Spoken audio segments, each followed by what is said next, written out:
Learn with Minno. السلام علیکم پیارے پیارے بچوں، ذرا ہاتھ تو کھڑا کر کے بتائیں کہ آپ میں سے سب سے زیادہ طاقتور کون ہے؟ آپ جانتے ہیں طاقتور ہونے کے لیے ضروری نہیں کہ ہم بہت بڑے سے خوب موٹے تازے ہوں۔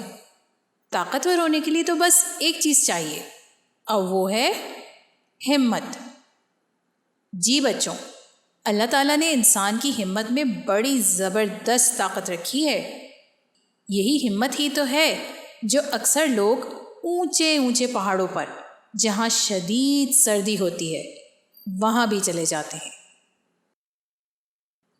بچوں، یہ تو صرف اونچے پہاڑوں کی بات ہے نا، لیکن کچھ اور باہمت لوگ ہوتے ہیں، وہ تو چاند پر بھی جا چکے ہیں۔ آج سے 100-200 سال پہلے اگر کوئی کہتا کہ چاند پر جانا چاہیے تو لازمی باقی کے لوگ اس کا مذاق اڑاتے کہ کیسی بیوقوفوں والی باتیں کر رہے ہو، بھلا چاند پر بھی کوئی جا سکتا ہے؟ بچوں، جب لوگوں کے پاس زیادہ علم نہیں تھا تو ان کو لگتا تھا کہ ہوا میں کوئی اڑ ہی نہیں سکتا، لیکن پھر کچھ لوگوں نے ہمت کی اور اڑنے کی کوشش شروع کی۔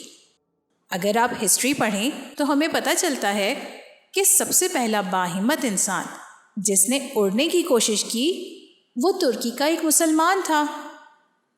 اس انسان نے آرٹیفیشل پر لگا کر تقریباً 8 میل کا سفر طے کیا۔ اس کے بعد کچھ لوگوں نے ہوائی جہاز ایجاد کیا۔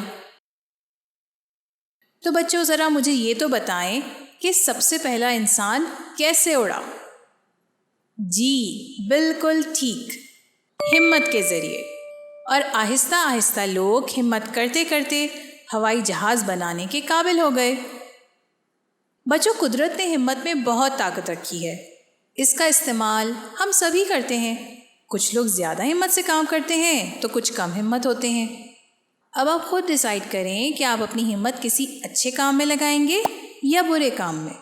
اور ہاں، اگر آپ چاہتے ہیں کہ آپ بہت ہمت والے ہو جائیں تو آپ کو دوست بھی ایسے بنانے ہوں گے جو واقعی بہت باہمت ہو اور ان میں کچھ کر دکھانے کا شوق ہو۔